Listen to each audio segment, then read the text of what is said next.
नमस्कार, मेरा नाम है अभिनव रस्तोगी और आप देख रहे हैं the leader Hindi. Aonla Lok Sabha seat से बसपा प्रत्याशी सैयद आबिद अली ने गुरुवार को लाव लश्कर के साथ कलेक्ट्रेट पहुंचकर अपना नामांकन कराया।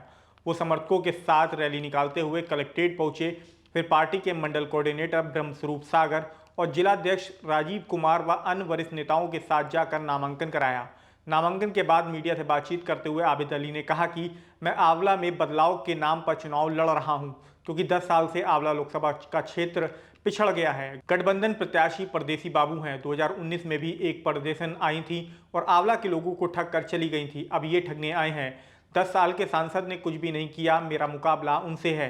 इस दौरान उन्होंने बीते दिनों वायरल हो रहे अपने बिगड़े बोल वाले वीडियो पर भी सफाई दी।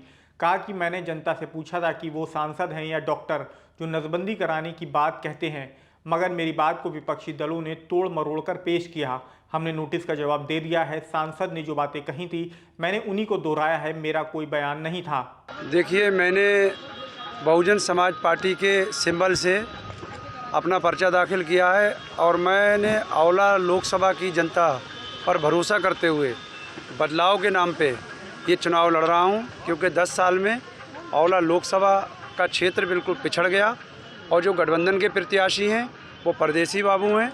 2019 में एक परदेशन आई थी, हमारे आंवला लोकसभा की जनता को ठग के छल के चली गई।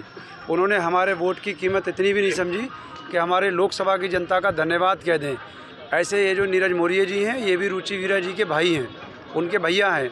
ये भी हमको छलने ठगने आए हैं। मैं लोकल का हूँ, आंवला लोकसभा की जनता मेरे बारे में जानती है। मैंने आंवला चेयरमैन रहते हुए और आज भी आंवला को विकसित किया है, आंवला को चमकाने का काम किया है। यदि आंवला की लोकसभा की जनता मुझको अपना आशीर्वाद वोट सपोर्ट देती है तो जिस तरह से आंवला नगर को चमकाने का काम किया है, इसी तरह से संपूर्ण लोकसभा के प्रत्येक गांव, प्रत्येक शहर को चमकाने का काम करूंगा। कैसे टक्कर मानते हो? क्या मुद्दे रहेंगे मेन आपके? देखिए, यहाँ तो मुद्दे ही मुद्दे हैं, क्योंकि जो 10 साल के सांसद हैं उन्होंने तो किसी मुद्दे पे काम करा ही नहीं। बिना डॉक्टर के वो जाने क्या क्या करने को तैयार रहते हैं। लेकिन बाकी मेरा मुकाबला भारतीय जनता पार्टी से है। जो गठबंधन के प्रत्याशी हैं वो बाहर के हैं, उनसे आंवला की जनता डरी हुई है कि कहीं ये उनको ठग कर छल कर चले न जाएं। ये सीतापुर के रहने वाले हैं, मैं अभी इनके पर्चे में देख के आया हूँ। तो लोकल का होने के नाते मुझको आशा ही नहीं, पूर्ण विश्वास है कि आंवला लोकसभा की जनता मुझको अपना आशीर्वाद, प्यार, वोट सपोर्ट देगी। और मैं जितने भी मुद्दे हैं, जिस तरह से 10 साल के अंदर लोकसभा के अंदर युवाओं के लिए कोई भी रोजगार का संसाधन नहीं हुआ, कोई खेल कूद का मैदान नहीं बना, कोई अस्पताल, कोई कॉलेज सरकार की तरफ से ऐसे कोई भी शिक्षा के लिए संसाधन नहीं हुए जिसमें आम और गरीब आदमी अपने बच्चों को कम खर्चे पर पढ़ा लिखा सके। लेकिन हाँ, महंगे संसाधन हुए हैं। जो भी पढ़ाई के संसाधन हैं वो पहले के मुकाबले जब से ये सरकार आई है डबल हो गई उसकी कीमत। हाल ही में आपका एक वीडियो वायरल हो रहा है जिसमें आप देखिए, मैंने अपनी जनता से पूछा था कि सांसद हैं कि डॉक्टर।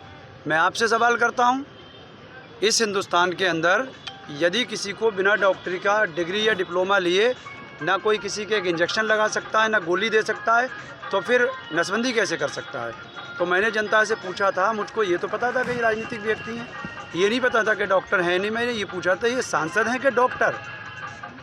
तो बाद में मुझको पता चला कि वो डॉक्टर नहीं है, सांसद हैं। हम भी अपने वकील के जरिए उनको नोटिस भिजवा देंगे। अगर वो डॉक्टर नहीं है तो फिर जो भाषा उन्होंने बोली थी जमींदारों के लिए, तो वो कैसे वो काम कर सकते हैं बिना डॉक्टर रहे? और अगर वो कर सकते हैं तो राजनीति में रह के ठाकुर मुदित प्रताप सिंह भी कर सकते हैं। मैंने अपने लिए नहीं कहा था मैं करूँगा, मैंने कहा था ठाकुर मुदित प्रताप सिंह को लाए हैं। लेकिन मेरी बातों को कुछ हमारे मीडिया के साथी और कुछ मेरे विरोधी राजनीतिक दल के लोग तोड़ मड़ोड़ के दूसरे ढंग से पेश करते हैं, आंवला लोकसभा की जनता को गुमराह करते हैं। हमने नोटिस का जवाब दे दिया है और बिल्कुल बिंदुवार जवाब दिया है। उसमें मैंने फिर ये लिखा है, मैंने एक चिप भी दी है, अखबार भी दिया है, जिसमें उन्होंने महोदय ने जो बातें कही थी मैंने उन्हीं बातों को दोहराया है। मेरा कोई बयान नहीं था।